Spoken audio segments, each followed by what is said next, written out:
Some storms don't come with thunder or rain. They arrive quietly, carried in the voice of someone you thought you knew. Tonight's story is about betrayal disguised as logic, loyalty twisted into manipulation, and a man who turned a trap into a masterpiece of revenge. Welcome back to Breakup Cheater, the place where real stories cut deep, and every detail leaves you questioning just how well you know the people closest to you. Grab a drink, settle in, and remember, sometimes silence is more dangerous than anger. Let's begin. There is a certain kind of quiet that falls after a storm. It isn't peace. It's the eerie calm where the wind has stopped howling, leaving you to stand among the wreckage and realize what's been destroyed. For me, the storm wasn't thunder or lightning. It was my girlfriend of 4 years, Hannah Parker, and the wreckage was the future I thought we were building together. But as I sit here now, I realize something important. The storm didn't destroy my foundation. It just stripped away the rotten walls I had convinced myself were solid. How it started. I'm Daniel Ward, a systems analyst. My job is about patterns, finding flaws, predicting failure, and building solutions before things collapse. I never thought I'd use those same skills in my personal life, but when you live long enough, every lesson from work eventually applies at home. When Hannah and I first got together, I thought we were building something real. She was smart, ambitious, and had a clear 5-year plan. Together we set goals. Save for a house, invest in our future, and build a life brick by brick. I made more money, so I contributed more, but she put in her share too. It felt fair. Felt like a partnership. There was only one variable I could never account for. Evan Miller, her so-called best friend. Evan was one of those men who pretends he's on the verge of greatness but never actually delivers. He lived in expensive clothes he couldn't afford, drove a leased car that was always late on payments, and masked his failures with arrogant charm. He was always around, making little jokes at my expense, the kind that stung but were just subtle enough for Hannah to dismiss. "He's like a brother," she would say. "You're the one with the stability, Daniel. You're the foundation. He just doesn't have what you do." She was right. I was the foundation. But foundations can only bear so much weight before something cracks. The bombshell. One Tuesday evening, Hannah came home with an odd brightness in her eyes, forced excitement hiding nerves. She sat me down on the couch we had carefully picked out together and dropped a bombshell. "Evan's roommate is moving out," she said quickly. "I'm going to take the spot. It'll be cheaper for me. I'll save over $1,000 every month. That means we can hit our house goal so much faster."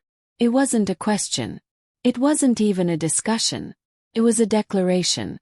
I stared at her, waiting for the punchline. But there wasn't one. She wanted me to argue, to get angry, so she could flip the script and paint me as insecure or controlling. But I didn't argue. I ran through scenarios in my mind, analyzing every angle until I saw the perfect path. Then I smiled. Collected. "That works out perfectly," I said. The look on her face was priceless. She had prepared for battle, but I had handed her clear skies. Her expression shifted from smug to confused. She spent the rest of the night rambling excitedly about savings, about maturity, about how great it was that I understood. I nodded, played the role, and let her bask in her little victory. Countermove. Later that night, once she finished chatting with Evan on the phone, I sat across from her. "I've been thinking," I said slowly. "And you've inspired me. If you're making this big move to accelerate savings, it's only fair that I do the same." Her smile faltered. "What do you mean?" "I've had an offer from our European office," I lied smoothly. "A 2-year contract. The pay is incredible, with a huge completion bonus. I was going to decline because I didn't want to leave you. But now, it makes perfect sense. I can put my things in storage, live cheaply, and send my entire salary plus the bonus straight into savings. When I get back, we'll have enough to buy a house in cash." Her jaw dropped. "Wait, you accepted?" "I signed earlier tonight," I said. "And I already ended the lease here. Everything lines up perfectly." The color drained from her face. The perfect plan she thought she had crafted with Evan had just collapsed in her hands. She tried to smile, but her eyes betrayed her panic. That night Hannah packed her bags, but this time she packed while crying. The fallout. 2 weeks later, the unraveling was in full swing.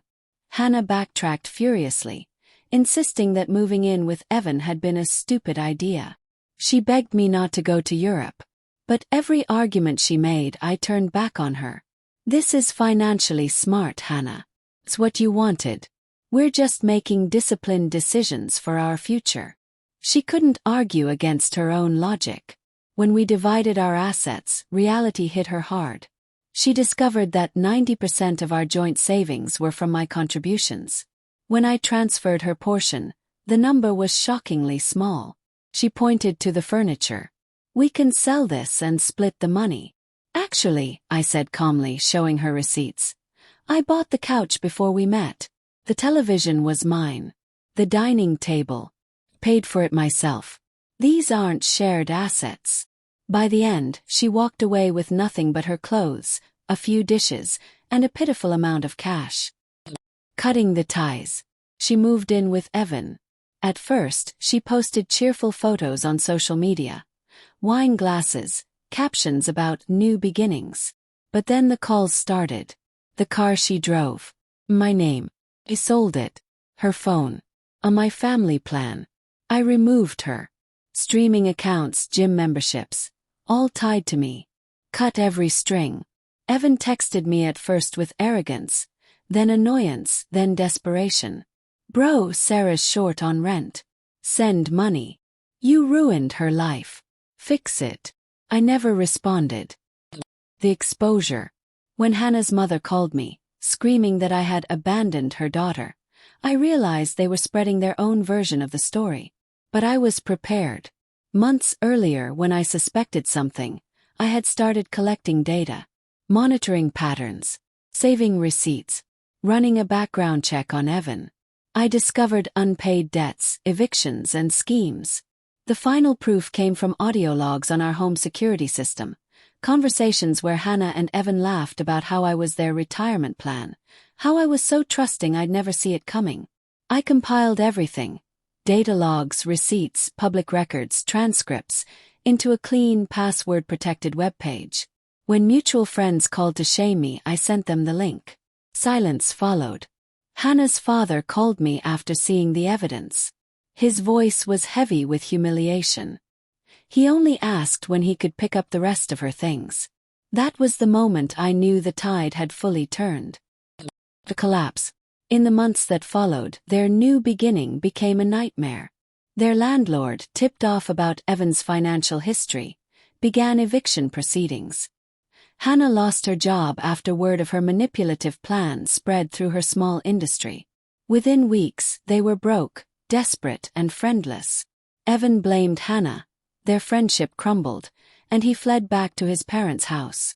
Hannah was forced to move in with her parents, ashamed, unemployed, and treated as a disgrace in her own family. The foundation of lies they built had collapsed into rubble. 6 months later. Now 6 months later, I sit in my new apartment. It's smaller, quieter, but every corner is mine. I didn't move to Europe. I didn't need to. I simply stepped out of the trap they had set and watched them destroy themselves. Hannah and Evan thought they were clever. They thought they could outmaneuver me while living off my stability. But they forgot one crucial truth. I don't just see systems. I know how to break them. And in the end, I didn't raise my voice, I didn't beg, I didn't fight. I just let logic, planning, and patience do the work.